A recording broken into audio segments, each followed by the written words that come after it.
యాకోబుకు 12 మంది కుమారులు. కాని అందరిలో యోసేపును ఎక్కువగా ప్రేమించాడు. యోసేపుకు ప్రత్యేకమైన రంగురంగుల చొక్కాని ఇచ్చాడు. యోసేపు సహోదరులకు అతనంటే అసూయ. వారు అతనిని ద్వేషించారు. యోసేపుకు ప్రత్యేకమైన కలలు వచ్చేవి. నా కలలో గోధుమ పంటను కట్టలుగా కడుతున్నాము. అప్పుడు మీ కట్టలు నా కట్టకు మ్రొక్కాయి అని చెప్పాడు. యోసేపును తన అన్నలు ఇంకా ద్వేషించారు. యోసేపుకు మరో కల వచ్చింది. సూర్యుడు, చంద్రుడు మరియు 11 నక్షత్రాలు నాకు మ్రొక్కాయి అని అన్నాడు. మా మీద పరిపాలన చేస్తామని చెబుతున్నావా అని తన తండ్రి సహోదరులు సణుగుకున్నారు.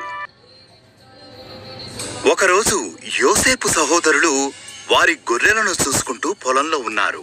వారిని చూడటానికి యోసేపు రావడం వారు చూశారు.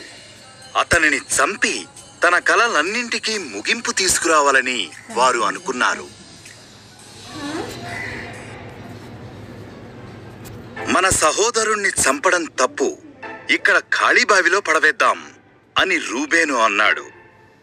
వారు యోసేపు రంగుల అంగీని చింపివేసి అతనిని బావిలో పడవేశారు.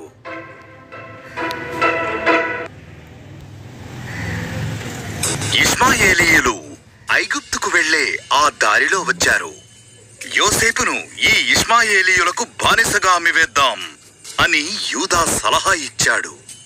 ఆ సహోదరులు యోసేపును 20 వెండి నాణాలకు అమ్మివేశారు.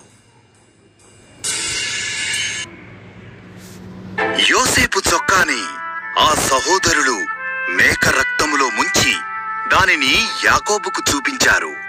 నా కుమారుడు మరణించాడు అని ఆయన ఏడ్చాడు. అంతలో యోసేపు ఐగుప్తుకు తీసుకెళ్లబడ్డాడు. కాని దేవుడు యోసేపుతో కూడానున్నాడు. ఐగుప్తులో ఆ ఇష్మాయేలీయులు యోసేపును ఫరో అధిపతులలో ఒకడైన పోతీఫరుకు అమ్మివేశారు. దేవుడు యోసేపును ఆశీర్వదించి అతనికి విజయమునిచ్చాడు. పోతీఫరు యోసేపును తన ఇల్లంతటి మీద అధికారిని చేశాడు.